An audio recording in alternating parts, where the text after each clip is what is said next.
Tá chegando o fim do ano, né? Muita gente, quem tem ali a carteira assinada, trabalha com todos os direitos assegurados. Tá chegando a hora de receber o 13º salário, hein? Quem ainda não recebeu, o último prazo para receber essa primeira parcela é amanhã.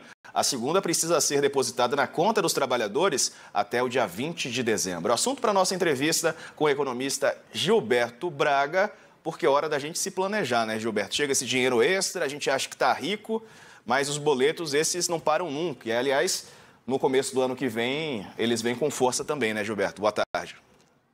Boa tarde, Diego, a todos que nos assistem aqui na Band News.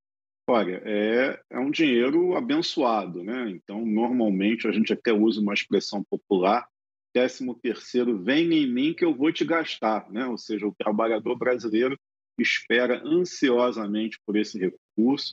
É um recurso que, prioritariamente, as pessoas usam para quitar as dívidas, colocar a vida financeira em dia e também para se planejar para as despesas de final de ano e de início do ano que vem. Não é isso, Diego? É isso, e muita gente tem dívidas pendentes também, né, Gilberto? E aí, é claro, a melhor coisa a ser feita é quitar essas dívidas para começar o ano, pelo menos no azul, ou pelo menos também menos no vermelho do que as pessoas já estão agora em novembro, dezembro, né?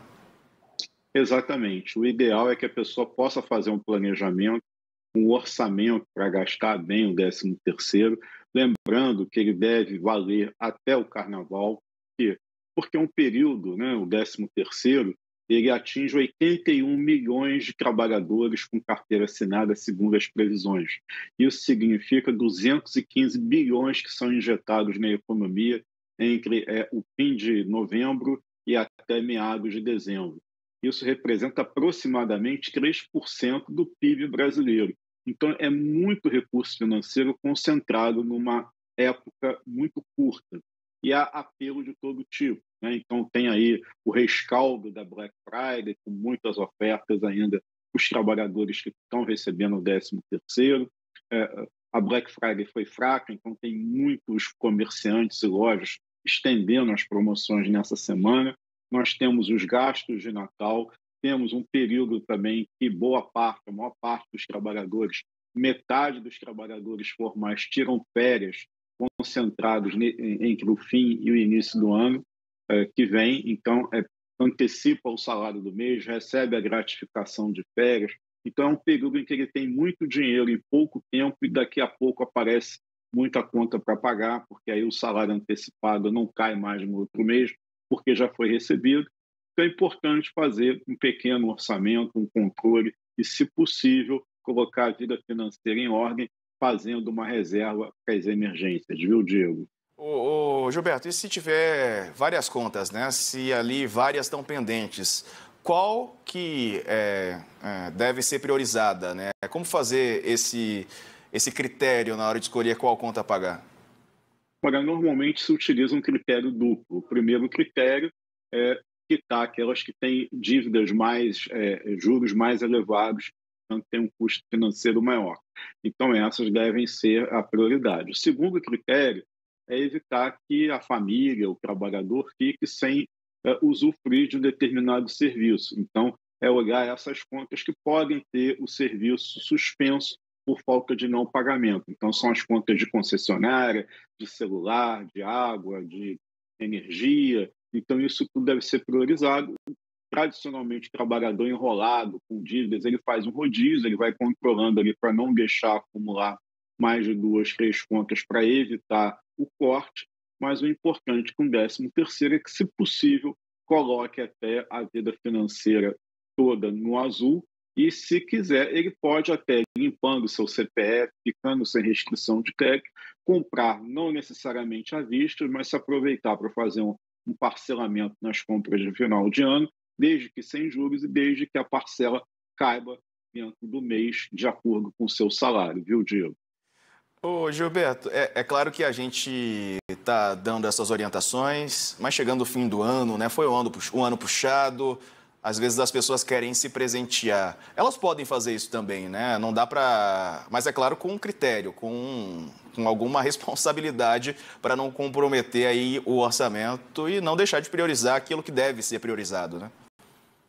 Com certeza. O ideal para você fazer as compras de Natal é fazer uma lista, né? Ou seja, dentro do seu orçamento, você reserva uma quantia para as compras de Natal, aí coloca a ceia, coloca os presentes e os presentes pessoais, e do lado de cada uma dessas rubricas você estabelece ali um valor. Olha, eu vou gastar X reais para presentear a mãe, X reais para presentear o cônjuge, tanto para a ceia de Natal. E aí você percebe, na medida em que você pratica, que você vai usando o recurso, se você está gastando mais ou menos. Se por um acaso você errou e se empolgou, gastou mais com um presente do que você orçou, você já sabe que você vai ter que compensar em outro, comprando um presente menor ou diminuindo o valor que você atribuiu a uma outra rubrica.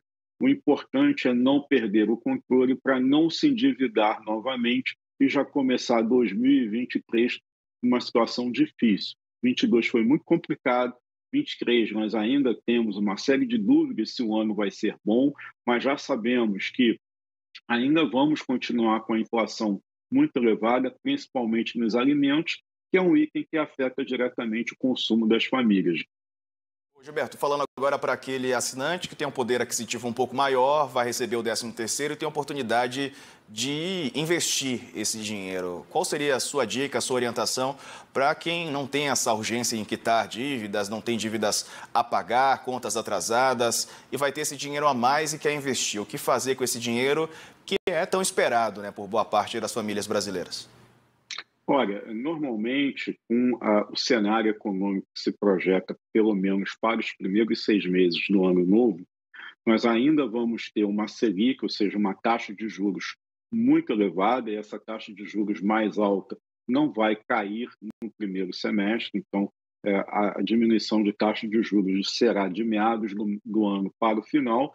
Isso sugere que os investimentos com renda fixa eles são bastante seguros, porque são normalmente em títulos com segurança, títulos do governo federal, Tesouro Direto, que pagam a taxa básica de juros, 13,75 atualmente, mais algum prêmio de risco. Então, a gente está dizendo em receber 14%, 15% por um ano na contratação. Então, este é o tipo de ativo recomendado para aqueles que não querem correr o risco de investir em ativos voláteis, que são aqueles em que você não tem certeza nenhuma de rentabilidade, você tanto pode ganhar muito como você pode perder muito. Então, para quem quer garantir o seu dinheiro, a dica é investir em renda fixa. Boa dica, investir em renda fixa, então, para quem tem oportunidade de usar esse dinheiro para uma aplicação, né? A gente sabe que a realidade é distante da maior parte dos brasileiros, que vive uma situação muito delicada, não é? E de incerteza para o ano que vem também, né, Gilberto? Porque a situação econômica do país é complicada e o panorama mundial para 2023 não é bom. O Brasil aí deve crescer menos, não é? Gerar menos empregos do que poderia em condições normais, tudo isso por conta desse contexto internacional. Por isso, cautela nunca é demais, né? Ainda mais nessas circunstâncias. E nós temos ainda, o novo governo não definiu quem vai ser o titular da pasta da economia, não temos um nome. A PEC de transição ainda está em fase de negociação, como foi mostrado nas reportagens. Então, nós temos ainda a questão do teto de gastos, se os gastos com o Bolsa Família ou Auxílio Brasil ficam fora, ficam dentro do gasto. Então, toda essa incerteza, ela atrapalha os primeiros meses do governo, embora ninguém discuta que sejam necessárias as ajudas sociais, mas a maneira como isso vai ser financiado, aonde isso vai ser alocado, da onde vem o recurso para pagar, isso traz muita insegurança. E a economia precisa de previsibilidade, ela precisa de planejamento para que as empresas tomem decisões de contratação, de expansão, de abertura de novos negócios, que implica abrir novas vagas de trabalho para a população. Então, por isso, ainda vamos ter um cenário de inflação elevada, um crescimento ainda bastante claudicante da economia nos primeiros meses. Vamos torcer para que isso tudo mude e que tenhamos um segundo semestre do ano que vem um crescimento mais vigoroso de toda a economia, Diego. A torcida de todos nós é essa. Gilberto Braga, economista, obrigado por nos atender, por trazer essas dicas.